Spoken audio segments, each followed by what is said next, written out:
Assalamualaikum warahmatullahi wabarakatuh. Innal hamdalillah nahmaduhu wa nasta'inuhu wa nastaghfiruh wa na'udzu billahi min shururi anfusina wa min sayyiati a'malina. May yahdihillahu fala mudilla lahu wa may yudlil fala hadiya lahu. Asyhadu an la ilaha illallah wahdahu la syarika lahu wa asyhadu anna Muhammadan 'abduhu wa rasuluh sallallahu alaihi wa ala alihi wa sahbihi wa man ittaba'a hudahu ila yaumiddin, amma ba'd. Ikhwan fillah rahimani wa rahimakumullah. Saudara kaum muslimin wal muslimat yang semoga senantiasa dirahmati oleh Allah. Alhamdulillah, puji dan syukur kita panjatkan kepada Allah Subhanahu wa taala atas segala nikmat yang telah Allah Subhanahu wa taala anugerahkan kepada kita semua, sehingga di kesempatan pagi hari ini kita masih bisa berkumpul di Masjid At-Tauhid yang kita cintai dan kita banggakan ini untuk melaksanakan sholat subuh berjamaah yang kemudian kita lanjutkan dengan majelis ilmu. Mudah-mudahan Allah Subhanahu wa taala senantiasa memberikan keistiqomahan kepada kita untuk melakukan ketaatan kepadanya.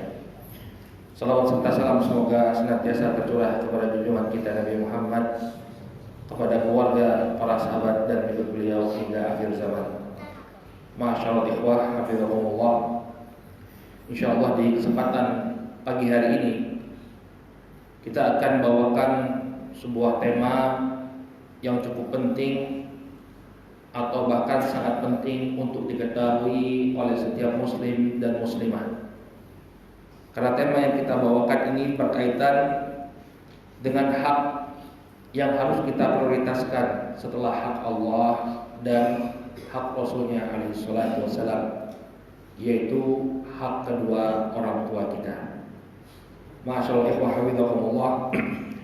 Apabila seseorang memperhatikan ayat-ayat di dalam Al-Quran, ketika Allah Subhanahu wa taala memerintahkan kita untuk mentauhidkan Allah Subhanahu wa taala, seringkali Allah Subhanahu wa taala iringkan dengan perintah untuk berbakti kepada kedua orang tua. Di dalam Al-Quran surat An-Nisa ayat ke-36 Allah Subhanahu wa taala berfirman, wa'budullaha wa la tusyriku bihi syai'an wa bil walidaini ihsana. Kata Allah Subhanahu wa taala, dan beribadahlah kalian kepada Allah dan janganlah kalian menyekutukannya dengan sesuatu apapun, dan kepada kedua orang tua hendaknya kalian berbuat ihsan, berbuat baik. Demikian juga dalam surat Al-An'am ayat ke-151 Allah Subhanahu wa taala berfirman, qul ta'alu atlu ma harrama rabbukum 'alaikum alla tusyriku bihi syai'an wa bil walidaini ihsana. Kata Allah Subhanahu wa taala, katakanlah wahai Rasul, ta'ala, kembali, aku bacakan apa yang telah diharamkan oleh Rabb kalian atas diri kalian, yaitu janganlah kalian menyekutukannya dengan sesuatu apapun, dan hendaknya kepada kedua orang tua kalian berbuat ihsan, ini berbuat baik. Demikian juga dalam surat Al-Isra ayat ke-23 Allah Subhanahu wa taala berfirman, wa qadha rabbuka alla ta'budu illa iyyah wa bil walidaini ihsana. Dan Rabbmu telah menetapkan bahwa janganlah kalian beribadah kecuali hanya kepadanya, dan kepada kedua orang tua hendaknya kalian berbuat ihsan. Ini semua menunjukkan kepada kita bahwa berbakti kepada kedua orang tua ini merupakan perkara yang harus menjadi prioritas kita. Karena tidak Allah Subhanahu wa taala menggandengkan perintah ini melainkan dengan perintah untuk beribadah kepada Allah. Ini hak Allah, lalu digandengkan dengan hak kedua orang tua kita. Ma'asyarul ikhwah hafizakumullah. Al-Imam Nizamuddin An-Naisaburi dalam tafsirnya menyebutkan beberapa sebab mengapa seringkali dalam Al-Quran Allah Subhanahu wa taala menggandengkan kedua perintah ini, yaitu perintah untuk tidak menyekutukan Allah dan perintah untuk berbakti kepada orang tua. Kata beliau rahimahullah, di antara sebabnya adalah bahwa kedua orang tua kita merupakan sabab wujudil walad, merupakan sebab keberadaan kita di muka bumi ini. Tanpa keberadaan orang tua, maka kita tidak akan berada di muka bumi ini. Oleh karena itu, ya, wajiblah bagi anak untuk berbakti kepada kedua orang tuanya, karena dia tidak akan ada tidak akan hadir di muka bumi ini kecuali dengan perantara kedua orang tuanya. Kemudian kata beliau rahimahullah, wa minha anna in'amahuma yushbihu in'am Allah Ta'ala min haitsu innahuma la yatlubani bidzalika sana wala thawab. Kemudian dari sisi yang kedua kata Imam Nizamuddin An-Naisaburi rahimahullah taala bahwa terdapat kemiripan atau keserupaan antara pemberian anugerah dari orang tua dengan pemberian anugerah dari Allah Subhanahu wa taala. Dari sisi mana terdapatnya keserupaan ini kata beliau? Li'annahuma la yatlubani bidzalika sana'an wala thawaban. Innama nut'imukum liwajhillah la nuridu minkum jazaa'an wala syukura. Bahwa keduanya tidaklah menginginkan dengan dia memberikan anugerah kepada anaknya, memberikan daya dan upaya untuk membesarkan anak-anak mereka berdua, yakni ayah dan ibu kita, tidaklah meminta darinya sanaan, pujian, demikian juga tidak meminta balasan. Allah Ta'ala alam, kita tidak pernah mendengar dari lisan orang tua kita.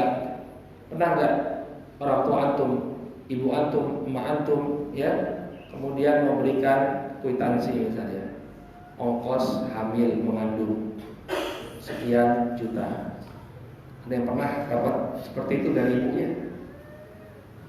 Ada enggak? Ongkos melahirkan itu sakit, sekian. Coba tolong dibayar. Ongkos menyusui.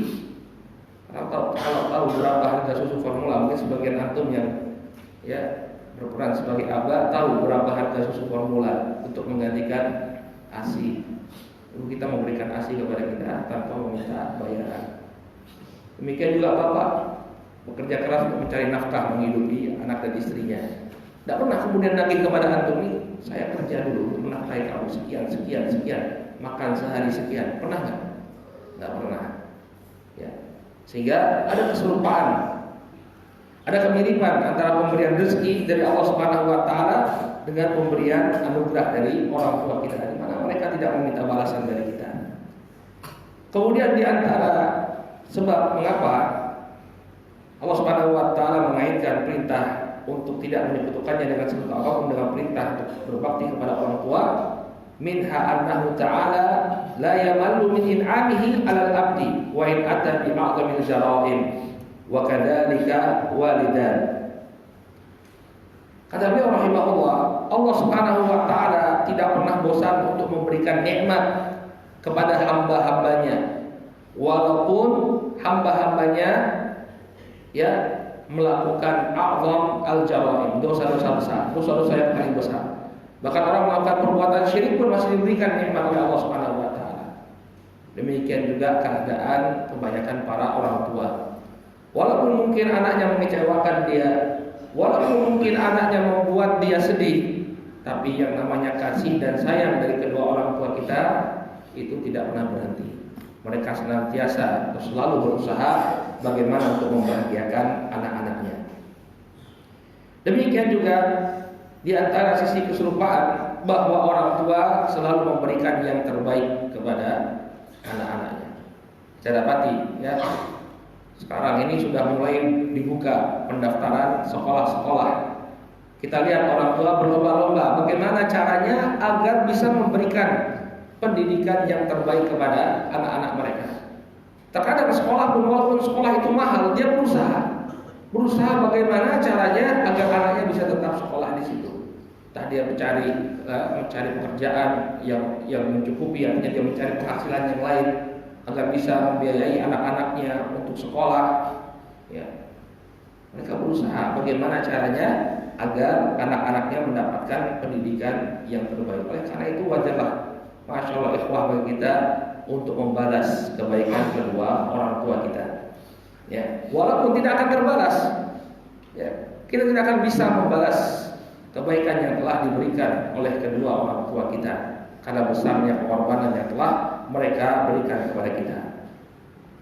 Demikian juga ma'asyarul ikhwah habibakumullah, yang namanya birrul walidain ini merupakan akhlakul anbiya. Disebutkan oleh para ulama bahwa birrul walidain, berbakti berbakti kepada kedua orang tua. Ini merupakan akhlaknya para nabi. Dan tentunya mereka adalah qudwatun hasanah bagi kita, contoh teladan yang terbaik bagi kita. Dan kita dapati salah satu sifat dari mereka adalah mereka berbakti kepada kedua orang tua mereka. Allah Subhanahu wa taala mengisahkan tentang doanya Nabi Nuh alaihissalam. Di antara doa yang dipanjatkan oleh Nabi Nuh alaihissalam, beliau mengatakan Rabbighfirli wa liwalidayya wa liman dakhala baitiya mu'minan walil mu'minina wal mu'minat wa la tajzil zalimina illa tabara.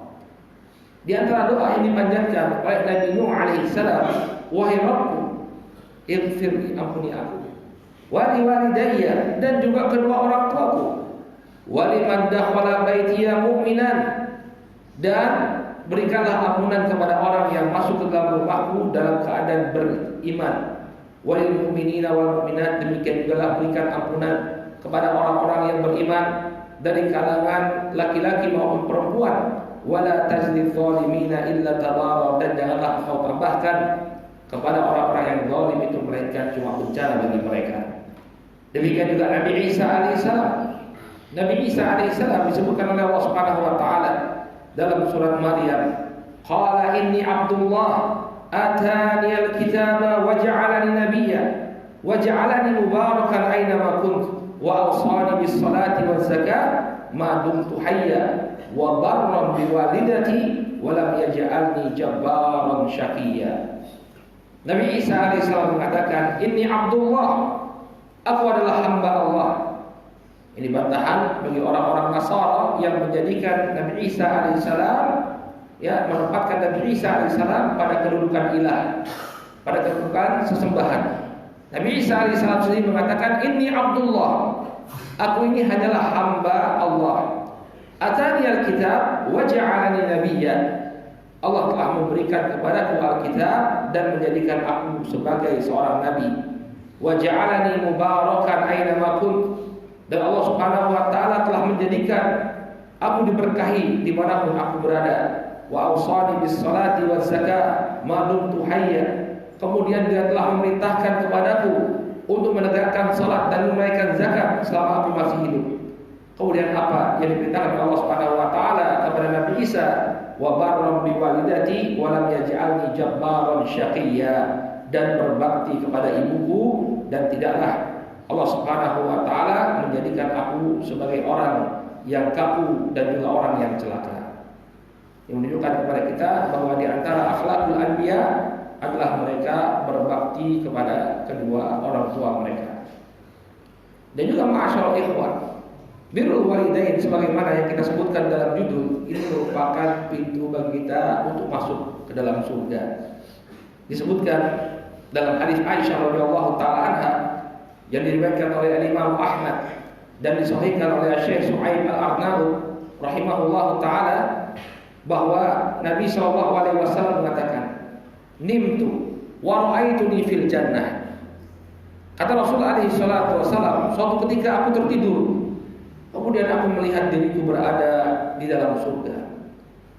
Fasami'tu sawta qari'in yaqra, maka kemudian aku mendengar suara orang membaca Al-Qur'an. Faqultu man hada? Kemudian Nabi SAW bertanya, man hada? Siapa ini? Ya, ada orang yang suaranya sudah terdengar dalam surga, jadi akan dimasukkan oleh Allah Subhanahu wa taala ke dalam surga. Faqalu hadza Haritsah ibnu Nu'man. Maka mereka dikatakan kepada Nabi SAW, hadza Haritsah ibnu Nu'man. Ini adalah suaranya Haritsah ibnu Nu'man. Faqala Rasulullah sallallahu alaihi wasallam, kadzalikal bir, kadzalikal bir. Ini adalah balasan bagi anak yang berbakti. Ini adalah balasan bagi anak yang berbakti. Disebutkan oleh Aisyah radhiyallahu taala anha, kana amarun nas biwalidatihi, atau kana amarun nas bi ummihi. Dahulu Haritsah ibnu Nu'man ini adalah orang yang paling berbakti, yang sangat berbakti kepada ibunya. Apa yang menyebabkan dia masuk dalam surga? Orangnya masih hidup, tapi suaranya sudah terdengar di surga, karena bakti dia kepada ibunya. Oleh karena itu, ma'asyiral ikhwan, ya, jangan sia-siakan pintu yang satu ini yang akan bisa memasukkan kita ke dalam surga. Celaka orang yang tidak memanfaatkan kesempatan yang Allah berikan untuk berbakti kepada kedua orang tuanya. Dia sia-siakan orang tuanya, tidak pernah berusaha bagaimana membuat orang tuanya bahagia. Yang harusnya dia masuk surga, dia bisa masuk surga karena kedua orang tuanya, tapi dia sia-siakan. Al-Imam Al-Bukhari rahimahullah dalam Al-Adab Al-Mufrad menyebutkan sebuah riwayat dari sahabat Abu Hurairah radhiyallahu taala anhu, dan sering kali kita dengar, ya, bagaimana kisah yang dituturkan oleh Abu Hurairah. Kata Abu Hurairah radhiyallahu taala anhu, ya, suatu ketika Nabi SAW naik ke atas mimbar. Kemudian beliau mengatakan amin, amin, amin. 3 kali Nabi SAW mengucapkan amin. Kemudian para sahabat pun bertanya kepada Nabi SAW, ya Rasulullah, mada kunta tasna'? Wahai Rasulullah, apa yang baru saja engkau lakukan? Tentu mengherankan, naik mimbar kemudian mengucapkan amin, amin, amin tanpa adanya sebab.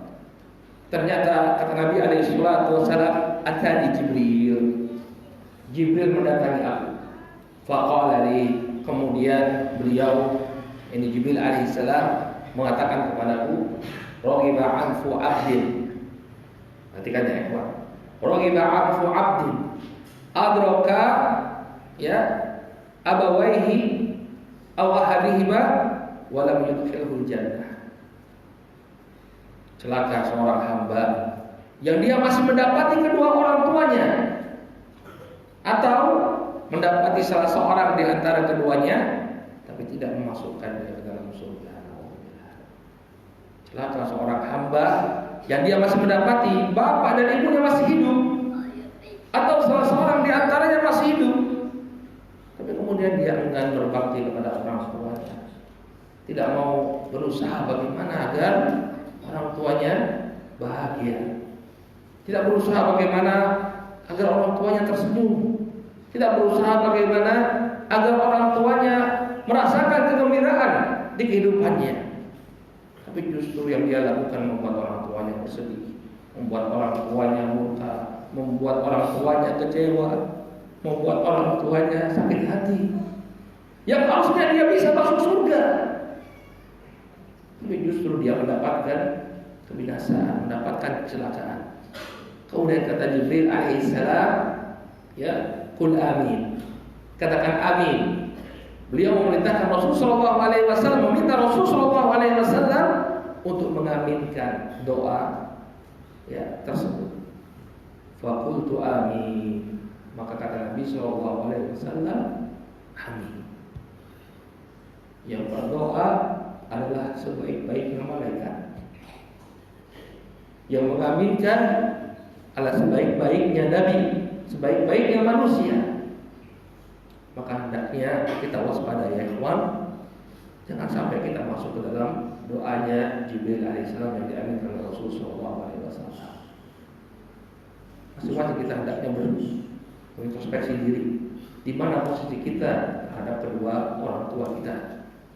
Apakah kita sudah menempatkan mereka berdua sebagai jalan kita menuju surga, atau justru kelakuan kita kepada mereka bisa menggiring kita ke dalam neraka? Apalagi kepada seorang ibu. Masya Allah, ikhwan rahimakumullah, sebagian orang tidak menjaga lisannya di hadapan seorang ibu. Terkadang ibunya, ibu yang telah mengandungnya, ibu yang telah berusaha melahirkannya, ibu yang menyusuinya tanpa lelah, ibu yang telah merawatnya, karena dia tidak berusaha sama sekali untuk membahagiakan ibunya, tidak bersabar mungkin dengan sebagian sikap ibunya yang kurang dia sukai, tidak bersabar merespon segala ucapan yang diucapkan ibunya dengan hal yang serupa.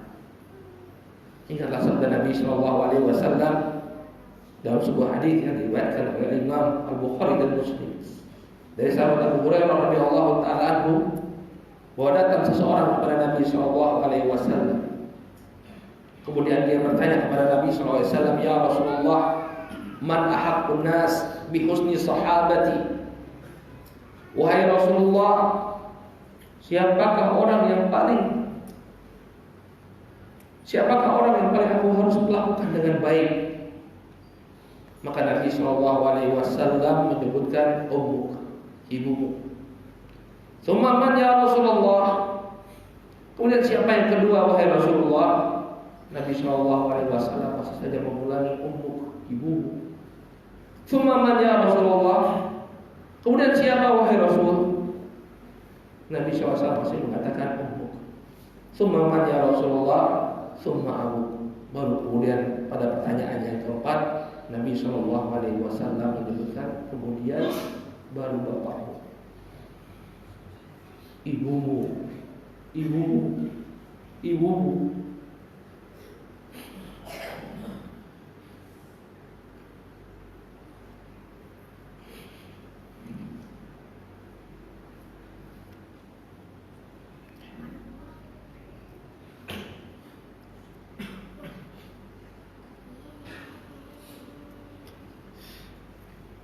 Disebutkan oleh para ulama, sebagaimana disebutkan oleh Al-Hafidz Ibnu Hajar dalam Fathul Bari.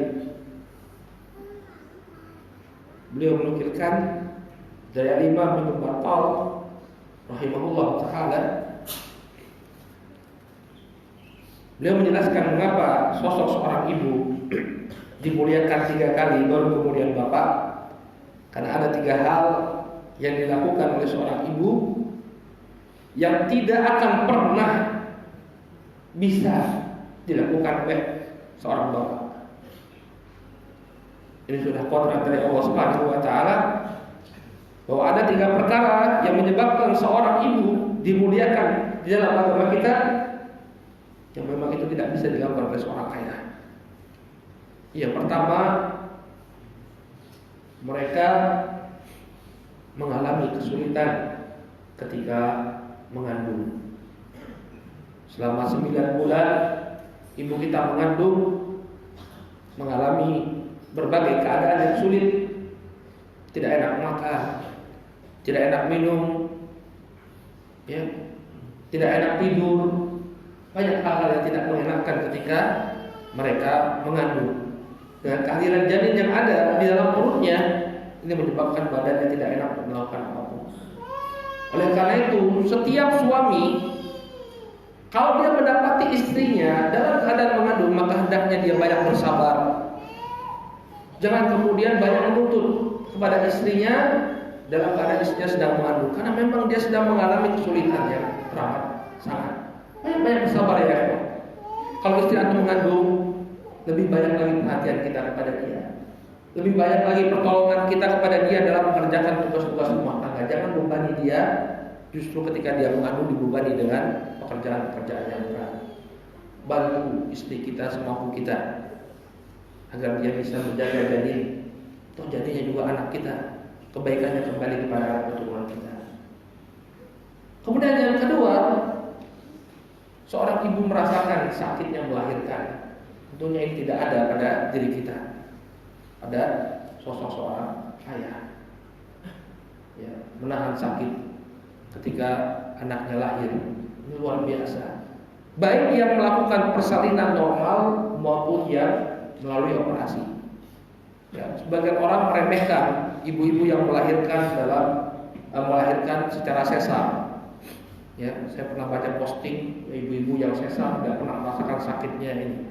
Ya, ini jangan yang seperti ini, karena orang sama saja. Mungkin dia tidak merasakan sakit karena dibius ketika melahirkan, ya, ketika dioperasi dia tidak mengalami sakit, tapi setelah itu jahitannya, ya, kemudian proses agar dia normal itu sakit sekali. Ya, jangan meremehkan juga wanita-wanita yang mengalami persalinan secara sesar, dan mungkin mereka juga nggak mau, mereka maunya normal. Tapi ya sudah, dokter mengatakan lebih baik sesar karena keadaan satu dan lain hal. Jadi jangan pernah kita meremehkan juga wanita-wanita yang menjalani persalinan secara sesar. Kemudian yang ketiga, menyusui. Ya, ibu kita kapanpun kita menginginkan dia harus siap untuk memberikan susu, nggak pernah terjadwal. Ya, nggak ada ibu kemudian seperti orang minum obat 3 kali sehari memberi susu. Ya, nak, kamu jadwal nyusumu jam 7 pagi, jam 12 siang, dan jam 7 malam. lewat dari itu tidak dilayani. Pernah nggak ada seorang ibu seperti itu kepada bayinya? Nggak pernah. Dia harus apa? Siap. Kapanpun anaknya menginginkan untuk disusui, dia harus siap. Ya. Inilah ikhwani fillah rahimani rahimakumullah, mengingatkan kepada kita semua tentang posisi seorang ibu ya dalam syariat kita. Demikian juga seorang ayah. Mereka atau ayah-ayah kita selalu berusaha bagaimana mencukupi nafkah. Kita mungkin nggak tahu karena tahunya udah beres semua, udah jadi makanan semua, terhidang di meja makan. Kita nggak tahu bagaimana perjuangan ayah kita dalam mencari nafkah. Terkadang mereka harus menempuh perjalanan yang jauh. Terkadang mereka harus bekerja keras. Ketika ada kebutuhan lebih, mereka harus menambah waktu kerja mereka untuk mencukupi nafkah anak dan istri mereka. Oleh karena itu ya ikhwan, berusaha. Jadi karena betul-betul orang tua kita ini menjadi jalan kita menuju surga. Ya. Selain membalas kebaikan mereka, ini pun akan membawa kebaikan yang luar biasa kepada kita. Kebanyakannya anak-anak yang berbakti kepada kedua orang tuanya, nanti ketika dia dewasa, dia menjadi orang tua pun, anak-anaknya akan berbakti kepada dia. Ya. Sebagian ulama menyebutkan sebuah kisah yang sangat masyhur ya, tentang seorang ibu. Ada seorang wanita yang dia sudah berkeluarga, dia sudah menikah dan punya beberapa orang anak. Dia masih punya seorang ayah yang sudah tua renta. Maka karena tidak ada yang memelihara ayahnya tersebut, dia bawa ayahnya tersebut ke dalam rumahnya. Kemudian apa yang dia lakukan kepada ayahnya? Dia buat suatu kamar khusus yang berada di luar rumah utama. Ya, dia tetap melayani bapaknya, tapi seperti itu, tidak dibawa bersama keluarganya. Ditaruh di tempat yang khusus, kamar khusus. Kamar yang tidak terlalu besar, cukup bagi ayahnya. Maka kemudian suatu ketika, sebagian anak-anaknya diberi tugas oleh guru untuk menggambar rumah masa depan. Tugasnya coba kalian gambar rumah kalian di masa depan, buat denahnya. Maka kemudian sang anak pun membuat apa yang ditugaskan oleh gurunya. Tidak sang ibu melihat. Ya, biasa seorang ibu melihat apa yang sedang dikerjakan oleh anaknya. Apa yang kau lakukan? Ini ada tugas dari guru. Oh ya, ya. Apa tugas yang dia berikan? Kami disuruh membuat rumah, merancang rumah kami di masa depan. Masya Allah. Gurunya visioner. Kemudian dia nggak tertarik ibunya melihat apa yang digambar oleh anaknya. Wahai anakku, ini ruang apa? Ini ruang kamu. Wahai anakku, ini ruang apa? Ini ruang makan. Ini kamar mandi dan seterusnya. Kemudian ibunya melihat di luar denah rumah yang dibuat oleh anaknya ada sebuah ruang yang sangat kecil terletak di luar rumah utama. Maka sang ibu bertanya kepada anaknya, ini ruang apa? Ini buat ibu nanti kalau sudah tua. Al-jaza min jinsil amal. Anak kita itu meniru apa yang kita lakukan. Ini ruang buat ibu nanti. Karena ibunya menempatkan kakeknya tadi di ruang terpisah dari rumah, ya mungkin tidak layak, seadanya saja, maka ini terekam di memori anak-anak. Sehingga dia nanti akan memperlakukan ibunya dengan hal yang serupa. Maka sang ibu pun menyadari kesalahannya, dia masukkan lagi ayahnya ke dalam rumah untuk bergabung bersama keluarga. Oleh karena itu, kisah ini menunjukkan kepada kita bahwa anak-anak kita itu merekam. Kalau kita memperlakukan kakek dan neneknya dengan baik, nanti ketika kita lanjut usia, mereka pun akan memperlakukan kita dengan baik dan akan mengajarkan kepada cucu-cucu kita untuk berbakti kepada kakek dan neneknya. Tapi kalau yang terekam dalam memori mereka, kita bersikap kasar, berbicara kasar kepada ibu kita, memperlakukan bapak kita dengan tidak baik, terekam di memori mereka, maka inilah yang akan mereka lakukan kepada diri kita nanti. Oleh karena itu, masya Allah ikhwah, ya berusahalah untuk berbakti kepada orang tua, karena tidak ada kerugian sama sekali akan kita dapatkan dunia akhirat, tidak akan mendapatkan kebaikan. Kemudian apa saja bentuk-bentuk dari birrul walidain yang perlu kita ketahui? Yang pertama adalah al-ihsanu ilaihima bil qauli wa husnil muamalah. Berbuat baik kepada mereka, baik dari segi ucapan maupun dari sisi perlakuan. Orang tua itu harus diperlakukan spesial. Orang tua itu harus diperlakukan dengan khusus. Di dalam Al-Quran Allah Subhanahu wa Ta'ala berfirman dalam surat Al-Isra ayat 23 sampai 24. Kata Allah Subhanahu wa Ta'ala, "Wa qadha rabbuka alla ta'budu illa iyyah wa bil walidaini ihsana. Imma yablughanna 'indaka al-kibara ahaduhuma aw kilahuma fala taqul lahumā uff wa la tanharhumā wa qul lahumā qawlan karīmā." Kata Allah Subhanahu wa Ta'ala, dan Rabbmu telah menetapkan, janganlah kalian beribadah kecuali hanya kepadanya, dan berbuat ihsanlah kepada kedua orang tua kalian. Imma yablughanna 'indaka al-kibara ahaduhuma aw kilahuma fala taqul lahumā uff wa la tanharhumā wa qul lahumā qawlan karīmā. Apabila mereka dalam keadaan lanjut usia di sisimu, baik salah seorang di antara mereka atau keduanya, fala taqul lahumā uff, maka janganlah katakan kepada mereka uff. Para ulama menjelaskan makna uff adalah kata-kata yang kasar, yang paling ringan. Ya. Kalau bahasa kita, ngomong ke orang tua, menyangkal ucapan mereka, bapak, ibu. Fala taqul lahumā uff, janganlah kalian mengatakan uff. Wala tanharhumā, apalagi sampai membentak mereka berdua. Betapa banyak kita dapati sebagai anak mengangkat suara di depan bapak dan ibunya, membentak bapak dan ibunya seolah-olah bapak dan ibunya itu bukan siapa-siapa, atau seolah-olah bapak dan ibunya itu adalah bawahannya. Karena kebiasaan mungkin dia di kantor punya bawahan, di tempat kerja dia punya bawahan, seenaknya dia mengangkat suara, ini pun dia praktekkan kepada bapak dan ibunya. Wala tanharhumā wa qul lahumā qawlan karīmā, dan ucapkanlah kepada mereka berdua ucapan yang mulia, ucapan yang baik. Waqfid lahumā janāha dzulli minar rahmah, dan rendahkanlah di hadapan mereka berdua sayap kerendahan berupa kasih sayang.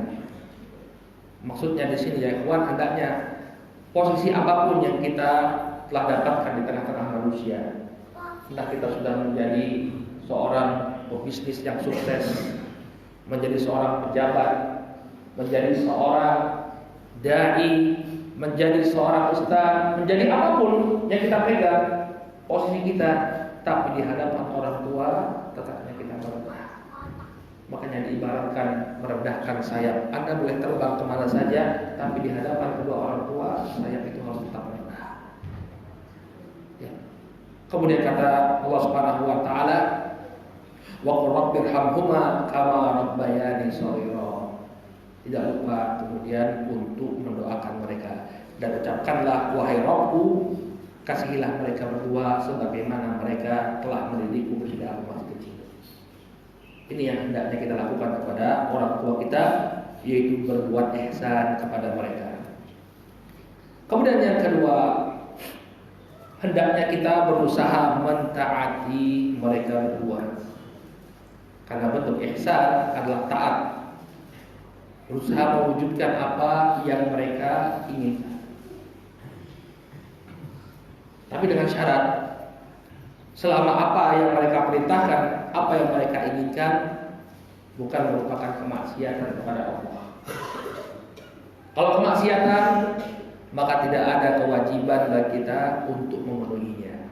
Hanya saja perlu menolaknya dengan cara yang baik, dengan cara yang santun. Karena ketaatan kepada makhluk, ya, karena tidak boleh seseorang taat kepada makhluk melainkan hanya dalam perkara yang makhluk. Di dalam sebuah hadis yang diriwayatkan oleh Imam Al-Bukhari dan Muslim dari sahabat Ali bin Abi Thalib radhiyallahu anhu, Nabi sallallahu alaihi wasallam bersabda, la ta'ata fi ma'siyah, innama ta'atu fil ma'ruf. Karena Nabi sallallahu alaihi wasallam tidak boleh taat dalam kemaksiatan, hanya saja ketaatan itu dalam perkara yang baik.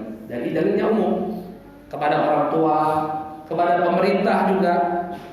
Ya, sebagian orang salah kaprah, ya, Karena ada perintah untuk taat kepada pemerintah, kemudian perkara-perkara yang maksiat pun ditaati. Tidak ada kewajibannya.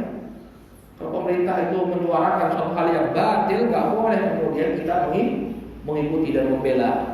Salah sebagian ikhwan, bela mati-matian, padahal suatu kesalahan. Dan innama ta'atu lil ma'ruf. Hanya saja ketaatan itu dalam perkara yang ma'ruf. Dalam riwayat yang lain disebutkan la ta'ata lil makhluqin fi ma'siyatil khaliq. Tidak ada ketaatan kepada makhluk dalam bermaksiat kepada Sang Khaliq. Oleh karena itu apabila orang tua memerintahkan kepada perkara-perkara yang menyelisih syariat, maka hendaknya seseorang tidak mentaati. Misalnya seorang wanita muslimah, ya, bapak dan ibunya nggak paham agama, melihat anaknya pakai jilbab, jilbabnya yang syar'i lagi, kemudian mengatakan kepada dia, buka jilbabmu. Kita ini orang Indonesia, bukan orang Arab. Sekarang itu kan seruan itu semakin menguat. Bagaimana agar kaum muslimin itu terlepas dari identitas keislamannya dengan mengatakan bahwa identitas Islam itu seolah budaya Arab. Ya. Maka muncul istilah radikal, muncul istilah ekstrim. Jadi orang-orang yang mempraktekkan agama dianggap sebagai radikal dan ekstrim. Bahkan sekarang ada istilah baru ya Pak. Kita ini yang berusaha menjalankan syariat Islam dipanggil kadrun. Tahu tuh kadrun apa? Apa? Kadal gurun. Ya. Kalau di medsos ya, di medsos tahu sedikit-sedikit. Wah, dasar kadrun lu. Kadal gurun. Maksudnya kita berusaha mempraktekkan praktik agama yang ada di gurun. Nah, ini sunatullah ya. Setiap kali orang berpegang teguh dengan ajaran Islam yang benar, akan makin banyak celaan yang ditujukan kepada dirinya. Lumrah, biasa, sunatullah. Nah, apabila seseorang diperintahkan oleh orang tuanya, misalnya seorang wanita muslimah, untuk meninggalkan jilbabnya, maka tidak ada kewajiban bagi dia untuk mentaati. Hendaknya dia sampaikan dengan cara yang baik kepada orang tuanya dan sekaligus mendakwahi. Banyak di antara kita mendakwahi orang, tapi tidak mendakwahi kedua orang tua. Ya, udah sunnah, ngajak kawannya ayo ngaji sunnah. Orang tuanya nggak pernah dia pedulikan, nggak pernah diajak ngaji sunnah. Sebagainya tenggelam dalam kesyirikan, sebagainya tenggelam dalam kebid'ahan tanpa dia berusaha untuk menguruskan. Ya, ingat sebaik-baik bakti juga kepada orang tua yang mendakwahinya, mengajak mereka untuk mentauhidkan Allah Subhanahu wa taala. Karena kalau sampai orang tua kita ya ikhwan, antum nggak dakwahi, kemudian mereka melakukan kesyirikan, tahu sendirilah di kampung kita macam mana. Kesyirikan itu tersebar. Ya, kadang orang sakit gigi baik ke dukun. Pemahaman atau khurafat masih tersebar di kampung halaman kita. Sehingga tugas antum untuk apa? Mengajak orang tua meninggalkan praktek-praktek kesyirikan yang sering terjadi. Ya, ingat, kita tentu ingin agar orang tua kita ya masuk ke dalam surga. Nggak mau kita orang tua kita diadab oleh Allah Subhanahu wa taala dalam neraka. Innahu man yusyrik billah faqad harrama Allahu 'alaihi jannah wa ma'wahu an-nar wa ma lidh-dhalimin min ansar. Kata Allah Subhanahu wa taala, sesungguhnya barang siapa yang melakukan kesyirikan kepada Allah Subhanahu wa taala, maka Allah akan haramkan baginya surga wa ma'wahu nar, dan tempat kembalinya adalah neraka, wa ma lidh-dhalimin min ansar, dan tidak ada yang bisa menolong. Aku bisa nolong. Kalau seseorang orang tua meninggal dalam keadaan musyrik, tidak ada pertolongan yang bisa kita berikan. Kemudian yang ketiga, sebab atau tiga perkara apa yang termasuk juga birrul walidain adalah idkhalus surur alaihima, berusaha semaksimal mungkin untuk membahagiakan mereka berdua. Idkhalus surur alaihima. Ya. Dahulu di masa Nabi alaihi salatu wasallam ada seorang pemuda, disebutkan dalam sebuah hadis yang diriwayatkan oleh Imam An-Nasa'i dan disahihkan oleh Syekh Al-Albani rahimahullah dari sahabat Abdullah bin Amr bin Al-As radhiyallahu taala anhuma. Beliau mengatakan anna rajulan ata Nabiy sallallahu alaihi wasallam faqala, ada seorang laki-laki mendatangi Nabi sallallahu alaihi wasallam, kemudian dia mengatakan kepada Nabi, inni ubayyuka 'alal hijrah wa laqad taraktu abawayya yabkiyan. Seorang laki-laki datang kepada Nabi, kemudian dia mengatakan, wahai Rasulullah, aku membaiat dirimu, ya, untuk berhijrah, berjanji setia kepadamu untuk berhijrah. Sampai sini gak ada masalah. Ya, hijrah merupakan amalan yang mulia. Namun apa kata pemuda tadi? Walaqad taraktu abawayya yabkiyan. Dan aku telah meninggalkan kedua ibu bapakku dalam keadaan menangis. Ini yang menjadi masalah. Hijrahnya gak jadi masalah. Tapi apa? Ketika dia meninggalkan bapak ibunya dalam keadaan menangis. Maka apa kata Nabi SAW kepada pemuda tersebut? Irji ilaihima fa'athikhuma kama abkaitahuma. Kembali engkau kepada kedua orang tuamu. Buat dulu mereka tersenyum setelah sebelumnya engkau telah membuat mereka menangis. Hijrah jauh-jauh kepada Nabi suruh pulang. Kenapa? Karena dia telah meninggalkan kedua orang tuanya dalam keadaan bersedih. Buat mereka bahagia dulu, ya, baru kembali. Nah, hadis ini kita bawa dalam praktek amaliyah kita dalam sehari-hari. Antum berhijrah, ya, mengenal dakwah sunnah. Praktek beragama mungkin jauh dari apa yang dipraktekkan oleh sebagian masyarakat.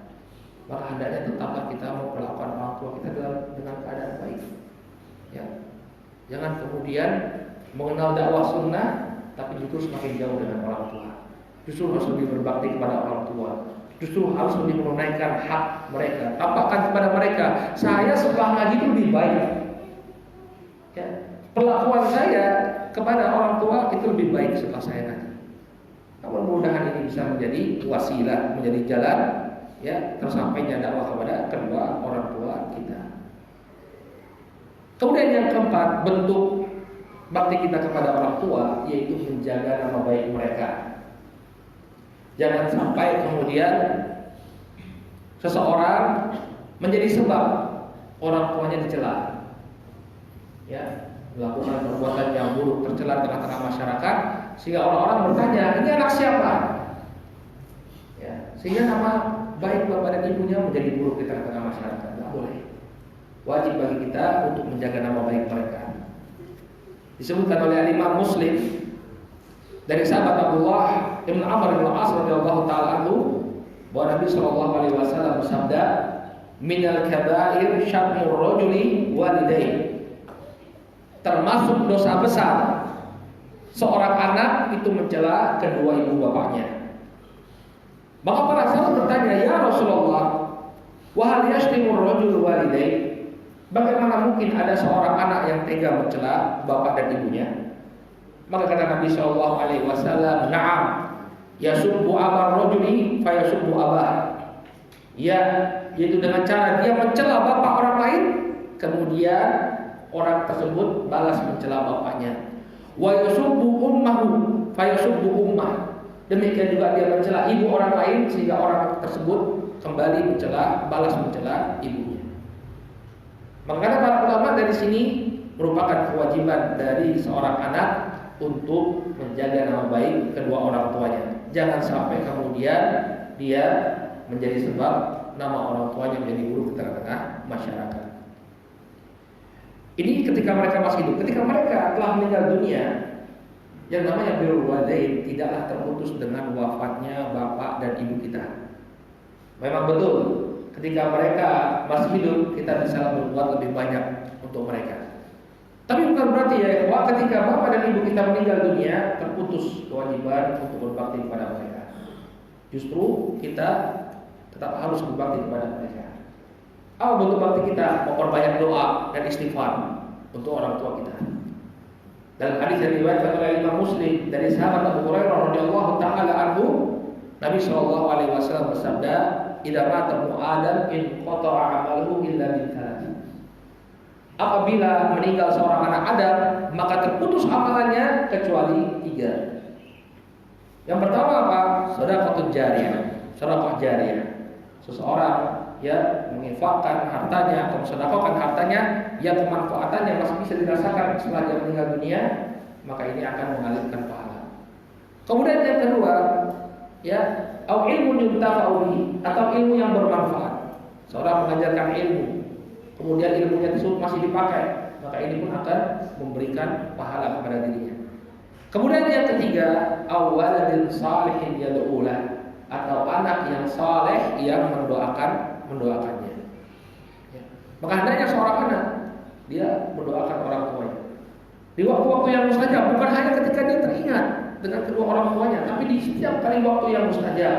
Terseling doa untuk ibu bapaknya, dia meminta istighfar kepada Allah Subhanahu wa taala untuk bapak dan ibu. Dan istighfar yang kita panjatkan ini akan mengangkat derajat kedua orang tua kita.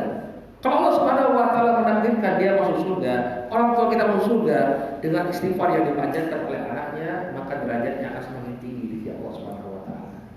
Jadi kalau kita ingin meninggikan derajat orang tua kita yang telah meninggal dunia, banyak-banyak beristighfar untuk mereka. Disebutkan dalam sebuah hadis yang diriwayatkan oleh Imam Ahmad dengan sanad yang hasan dari Abu Hurairah bahwa Nabi sallallahu alaihi wasallam bersabda, "Inna Allah 'azza wa jalla la yarfa'u darajatal 'abdi shalih fil jannah." Sesungguhnya Allah Subhanahu wa taala akan mengangkat derajat ya seorang hamba yang saleh dalam surga. Kemudian dia bertanya, "Fa yaqulu ya Rabbi, anna li hadhihi?" Kemudian dia bertanya, "Wahai Rabbku, dari mana aku mendapatkan ini semua?" Bistighfari waladika lak. Ya, dengan istighfar yang dipanjatkan oleh anakmu untuk dirimu.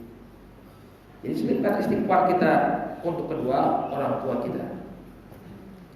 Demikian juga di antara bentuk bakti kita kepada kedua orang tua kita yang bisa kita lakukan pasca mereka meninggal dunia adalah bersedekah atas nama keduanya.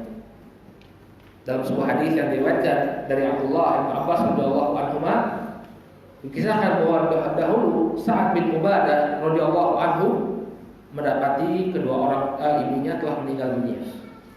Ketika itu beliau safar, kemudian ketika pulang ibunya sudah meninggal dunia. Maka dia sangat bersedih. Kemudian dia bertanya kepada Rasul sallallahu alaihi wasallam, "Ya Rasulullah, inna ummi tuwfiyat wa ana ghaibun anha." Wahai Rasul sallallahu alaihi wasallam, sesungguhnya ibuku meninggal dunia dalam keadaan aku ghaibun anha, tidak berada di sisinya. Ayat fa'uha syai'un in tasaddaqtu bihi anha. Apakah akan bermanfaat bagi ibuku apabila aku mensedekahkan sesuatu atas namanya? Maka kata Nabi sallallahu alaihi wasallam, "Na'am." Faqala fa inni ushiduka anna ha'ita makhraf sadaqatun 'alaiha. Maka aku bersaksi di hadapan wahai Rasulullah, sesungguhnya tanah ini beliau menunjukkan sebuah tanah ini aku sedekahkan atas nama ibuku. Ini menunjukkan bahwa ketika seorang anak dia bersedekah, lalu dia sedekahkan, ketika dia bersedekah dia niatkan ini untuk kedua orang tuanya, maka pahalanya akan sampai. Sekarang pertanyaannya, mana yang lebih baik bagi orang tua kita? Apakah doa atau sedekah atas nama mereka berdua? Syekh Muhammad bin Shalih Al-Utsaimin menyebutkan yang lebih utama adalah doa wal istighfar. Doa kita kepada orang tua ini lebih utama. Kenapa? Karena dalam hadisnya Abu Hurairah yang telah kita bacakan sebelumnya, ketika menyebutkan 3 perkara yang bermanfaat bagi kedua orang tua, Nabi SAW menyebutkan sedekah jariyah, ilmu yang bermanfaat, dan anak yang soleh yang mendoakan. Nabi tidak mengatakan sedekah anak atas nama orang tua. Dan Nabi SAW selalu memberikan yang terbaik kepada kita. Ya, apa yang disebutkan oleh Nabi inilah yang terbaik. Sehingga keliru sebagai orang dia sedekahkan ini kepada ibunya, ya kemudian menganggap itu yang paling utama. Tidak.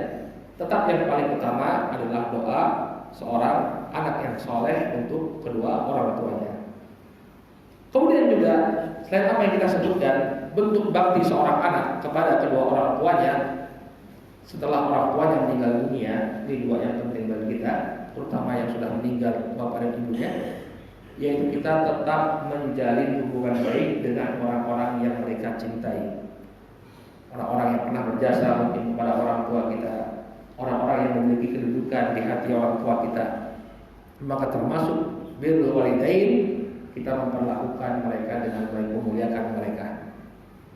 Dalam sebuah asar yang disebutkan dari Abdullah bin Umar, ya, riwayat dari Abdullah bin Dinar, bahwa anna rajulan minal a'rab laqiyahu bi tariqi Makkah. Suatu ketika Abdullah bin Umar ini sedang menempuh perjalanan menuju kota Makkah. Kemudian di tengah perjalanan beliau bertemu dengan seorang Arab, seorang Arab Badui, seorang Arab dusun. Laqiyahu bi tariqi Makkah. Dia bertemu dengan Badui tadi di jalan Makkah. Fasallama alaihi Abdullah wa hamalahu ala himarin kana yarkabu. Maka kemudian Abdullah bin Umar memberikan salam kepada orang tersebut, lalu mempersilahkan orang tersebut untuk naik ke atas keledainya. Wa atahu imamatan. Kemudian dia memberikan sorbannya kepada laki-laki tersebut. Dia berikan salam, dipersilahkan untuk naik ke atas keledainya, lalu diberi imamah, diberi sorban. Ya. Faqala Ibnu Dinar, maka Abdullah bin Dinar bertanya kepada Abdullah bin Umar, ya, aslahakallah innahum al-a'rab wa innahum yardawna bil yasir. Wahai Abdullah, semoga Allah memperbaiki keadaanmu. Sesungguhnya dia ini adalah seorang Arab Badui, dan orang Arab dusun itu mereka merasa cukup dengan suatu hal yang sederhana, tidak perlu dimuliakan seperti itu maksudnya. Maka kemudian kata Abdullah bin Umar, inna aba hada kana wuddan li Umar bin Khattab. Dulu bapak orang ini adalah sahabat baiknya Umar bin Khattab, yakni bapak beliau. Wa inni sami'tu Rasulullah sallallahu alaihi wasallam yaqul inna abarral bir silatul waladi ahla wuddi abi. Dan aku mendengar Nabi sallallahu alaihi wasallam bersabda, sesungguhnya termasuk bakti yang terbaik kepada orang tua adalah menyambung hubungan baik dengan orang-orang yang dicintai oleh bapaknya. Oleh karena itu, walaupun orang tua kita telah meninggal dunia, tetaplah kita ya menjalin hubungan baik dengan teman-teman atau orang-orang yang dicintai oleh orang tua kita. Wallahu taala a'lam bishawab.